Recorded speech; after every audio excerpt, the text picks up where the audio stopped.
All right, well, here's part two. Only so much memory in my phone, apparently, so there we go. We're talking about movable type, right? So you have 26 characters in your alphabet. You can move those around in a frame and print many, many pages and take them out and print some more pages. More difficult to do in the Chinese alphabet, the Chinese characters. The Chinese were also developing greater naval technology, taking voyages well off the coast of China to India for spices. So even at this early era, the quest for Indian spices, right? These voyages were made possible by the invention of the magnetic compass. You knew what direction you were traveling. Your book says mariners made it from China to East Africa.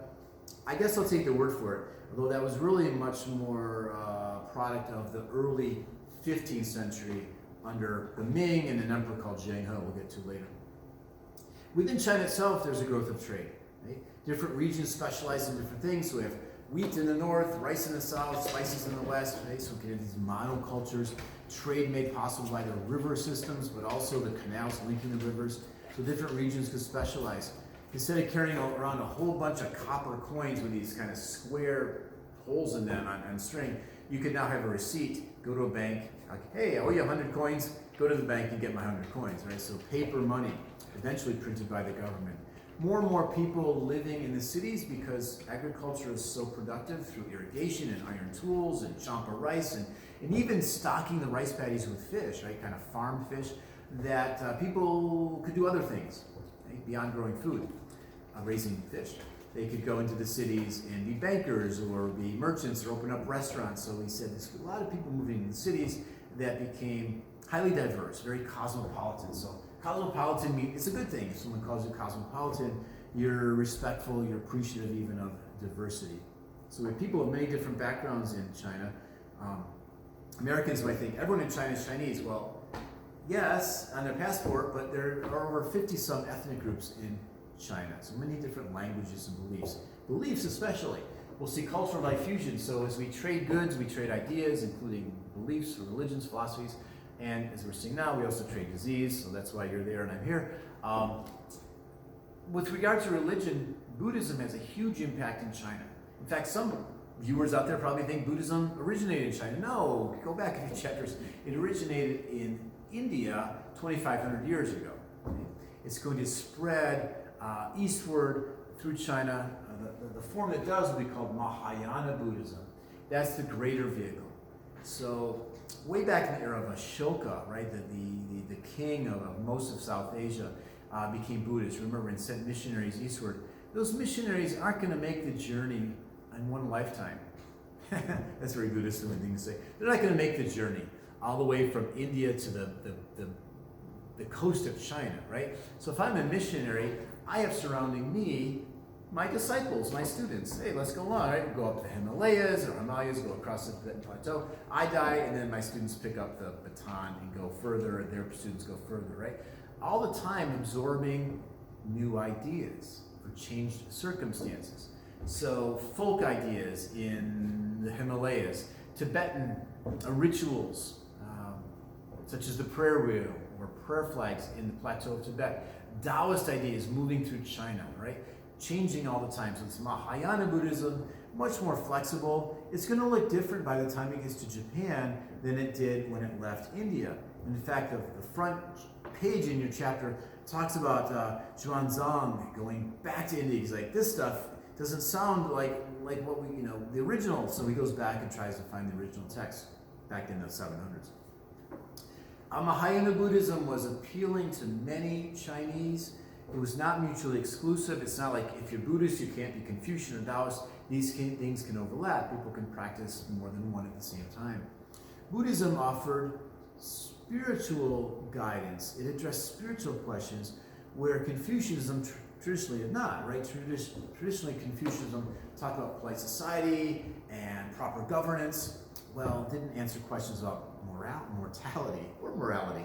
Well, morality maybe, but didn't answer questions about what it's like to live, what happens after we die. In fact, Mahayana Buddhism began to offer a heaven, the pure land of the West. So your soul is not extinguished, as Siddhartha Gautama might have said. It goes into a heavenly abode, or it exists in kind of this ethereal state between earth and heaven, where you become a bodhisattva, is this figure here. You can help people on earth who deserve it. Okay, kind of a saintly figure. Right? Confucianism is confronted with these new religious beliefs, and how does it respond?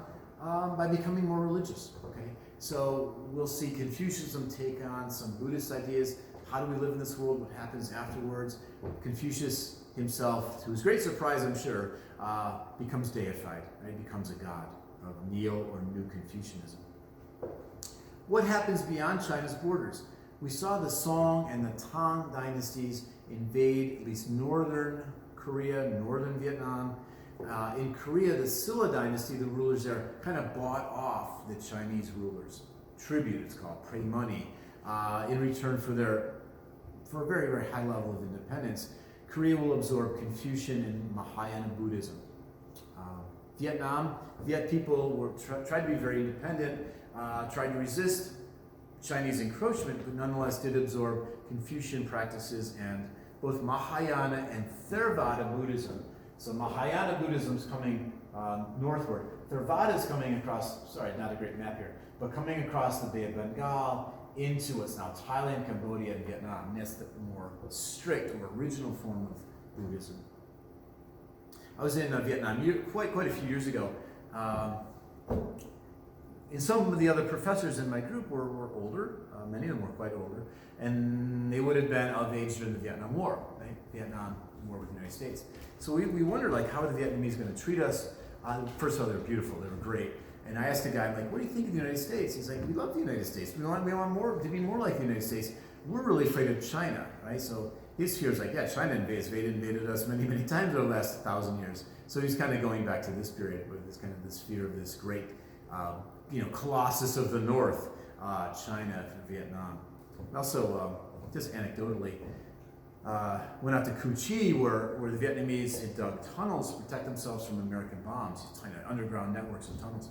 And a woman who dug those tunnels in her youth was running a noodle shop, and she was an elderly woman at this point, couldn't speak any English, but I do remember she kind of sitting down with us and talking through an interpreter of how happy she was before she died to have Americans there in peace, right? Just sitting down having a Coca-Cola and a bowl of noodles, and we were at peace. So there's something to remember from this. Japan. What about Japan itself? Japan experienced trade from China, not invasion, so a lot of cultural influence. In fact, the Nara dynasty, Nara is a place, but the Nara Japan, just a bit south of Kyoto, will try to copy the Tang dynasty. It's a very beautiful place. I've been there as well. Deer Park, Shinto temples. Heian Japan will see the emperor take on increased spiritual power. So here, the major religion will be Shinto with some Confucian ideas and eventually Buddhism. Again, not mutually exclusive. These can all kind of overlap. But in Shinto, the emperor is seen as a son, child of the gods. Okay? So the emperor is a spiritual figure, is not going to get involved in politics. That job was in the hands of the shogun, the most powerful landlord. Okay? So we have a feudal society based, again, somewhat just south of, a little bit south of Tokyo today, Kamakura, by the 12th century. The shogun is the great landlord who would put down all the other landlords, right? The daimyo. This is a feudal society, not unlike perhaps Europe after the 9th century, warrior society where each landlord has his own personal army, in this case, samurai, who've taken an oath of Bushido, never to leave the landlord on the field of battle, to always be loyal to the landlord. And the greatest landlord basically is the shogun, okay?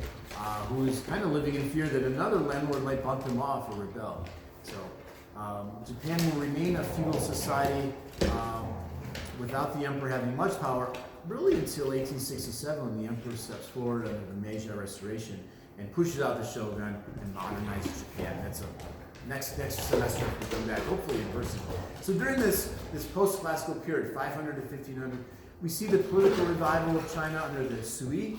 We see the economic and technological advancements under the Tang. We see cultural diffusion, cultural brilliance under the Song dynasty. We also see through that long period social continuities where the family is central, especially the family beyond the living generation is central, and a family in which the father is dominant, this patriarchal society. These influences will be pervasive not only in China but beyond, Korea, Japan, Vietnam, for a very long time, even into, I would say, the 21st century. So that's it for this week. Keep an eye on your email. If you're not getting email from me, get into Blackboard's announcements. I'm going to post the exam. You have a week to complete an all-essay exam. You can only use sources from our lecture and our textbook. It'll run through a plagiarism algorithm, and if it comes up like too much overlap with other stuff, like maybe your roommate's essay or maybe a Wikipedia article, can't give you any credit. So you've got the time. We're all kind of sequestered here in our homes, so use it to catch up on your history. All right. We'll see you next time. All right. Take care.